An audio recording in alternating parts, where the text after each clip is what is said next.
You love investing, and at this point, nearly all of your money is in the stock market. You know it's important to diversify, but aren't sure if real estate investing is right for you.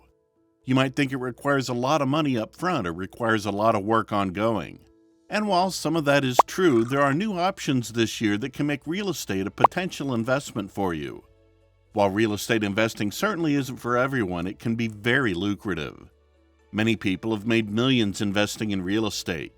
If you're wanting to expand your investment horizons, here are 5 different ways to invest in real estate.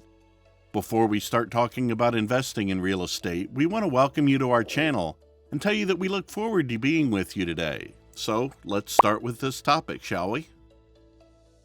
1. Invest in a bigger real estate deal. One of our favorite options for investing in real estate is joining with others to invest in a bigger deal.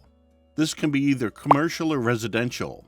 There are 2 great things about investing in a larger real estate deal online. 1. Low minimums.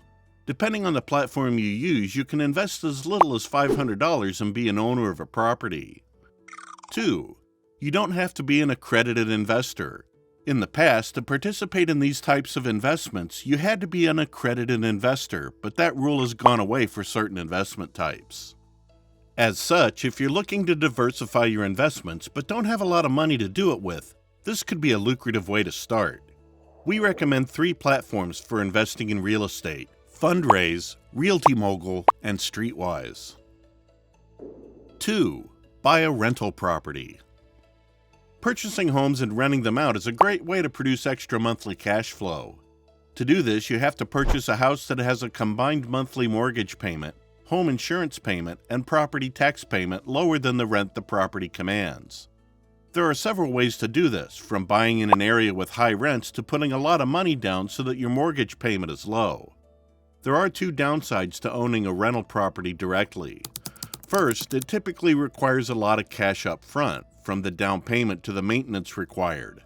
You need to assess whether your return on investment will be worth it. The second major downside of real estate is dealing with tenants. You'll need to screen renters before letting them move in. You're also bound to hear sob stories at one point or another, so you'll have to learn to be firm with renters. If you're the type to easily give in to people, you may be better off letting a property management service oversee your rental properties. Either way, there's ongoing work required. Depending on who you talk to, rental properties can be very lucrative. And if you do the upfront work of finding those hidden gems, you can let a property management service do the rest, and rental properties can be a form of semi-passive income. 3. House flipping. House flipping is for people with significant experience in real estate valuation, marketing, and renovation. House flipping requires capital and the ability to do or oversee repairs as needed. This is the proverbial wild side of real estate investing. Just as day trading is different from buy and hold investors, real estate flippers are distinct from buy and rent landlords. Case in point, real estate flippers often look to profitably sell the undervalued properties they buy in less than 6 months.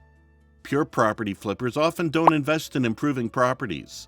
Therefore, the investment must already have the intrinsic value needed to turn a profit without any alterations, or they'll eliminate the property from contention. Flippers who are unable to swiftly unload a property may find themselves in trouble because they typically don't keep enough uncommitted cash on hand to pay the mortgage on a property over the long term. 4. Rent a portion of your existing home. If you aren't sold on the thought of purchasing a home only to recoup your money little by little, you could first test the waters by renting a portion of your house. You have a couple of options to do this. First, you could rent a spare room in your home, or you could rent the basement. If you're yet to purchase your first home and like this idea, you could even buy a duplex and live in one apartment and rent the other. The advantage to renting a portion of your house is that you get to watch your tenant closely. It's less likely that a tenant will try to stiff you for the rent payment when you're in the same household. Renting a portion of your house also gives you the ability to get a feel for what it's like to be a landlord without making such a huge monetary investment. 5. Real estate investment trusts. Right. If you think real estate is a great investment but don't want to get quite so hands-on, you could take your real estate investing to the stock market. Real estate investment trusts, REITs, are great ways for you to invest in real estate without being actively involved. A REIT is a fund that is set up to invest in mortgage instruments, bonds, and stocks in the real estate niche. There are a few different types of REITs: equity, mortgages, and hybrid. An equity REIT invests in properties, a mortgage REIT invests in mortgages, and a hybrid is a mixture of the two. All three typically offer high yields. Basically, you get paid back from the interest others are paying on their mortgage. If you're strapped for time, investing in REITs is probably the way to go. Some of the more popular REITs include American Capital Agency, Annaly, and Realty Income.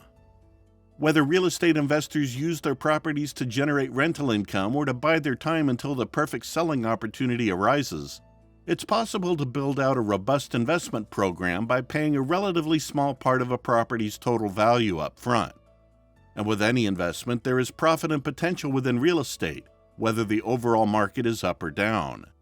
These days, you can invest in just about anything, and you should do what feels right for you. If you've been thinking about trying your hand at real estate investing, it's good to know that there's more than one way to go about it. Nevertheless, it's important to do your due diligence before beginning any new investment. Do you like to invest in real estate? Why? Feel free to leave your comments in the comment section below. Also, don't forget to subscribe to our channel and press the notification bell so you never miss more content like this. If you liked the video, press like. We hope you enjoyed today's video. Have a nice day, and we'll see you again soon.